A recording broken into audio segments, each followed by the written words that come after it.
চিত্রনায়ক শাকিব খানের আলোচিত সিনেমা তাণ্ডবের পারভেজের মূল অভিযুক্ত টিপু সুলতান শেষ পর্যন্ত ধরা পড়েছে জেলা গোয়েন্দা পুলিশের জালে।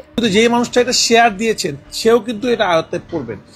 মঙ্গলবার 17 জুন রাতেই বিষয়টি নিশ্চিত করেন নোয়াখালীর অতিরিক্ত পুলিশ সুপার মোহাম্মদ ইব্রাহিম। এর আগে বিকেল 5:45টার দিকে জেলা শহর মাঝিদের মোহাম্মদিয়া হোটেলের পাশে একটি এলাকায় অভিযান চালিয়ে তাকে আটক করে ডিবি। ধৃত টিপু সুলতান বেগমগঞ্জ উপজেলার জিরতলি ইউনিয়নের 4 নম্বর ওয়ার্ডের কালিকাপুর গ্রামের বাসিন্দা, পিতা খলিলুর রহমান।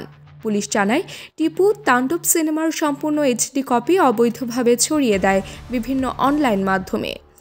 এই ঘটনায় ছবির প্রযোজক শাহরিয়ার করিম ভুইয়া ওরফে শাহরিয়ার শাকিল ঢাকার বনানী থানায় কপিরাইট আইনে একটি মামলা দায়ের করেন, যেখানে টিপুকে প্রধান আসামি করা হয়। গোপন তথ্যের ভিত্তিতে অভিযান চালিয়ে ডিবি পুলিশ তাকে গ্রেফতার করে। পুলিশ কর্মকর্তা মোহাম্মদ ইব্রাহিম জানিয়েছেন, প্রাথমিক জিজ্ঞাসাবাদে টিপু পাইরেসির সঙ্গে জড়িত থাকার কথা স্বীকার করেছে। তাকে ঢাকায় পাঠিয়ে বনানী থানায় আইনানুগ ব্যবস্থা নেওয়া হবে। তাবাসসুম হক, আনিকা, দৈনিক আওয়ার বাংলাদেশ।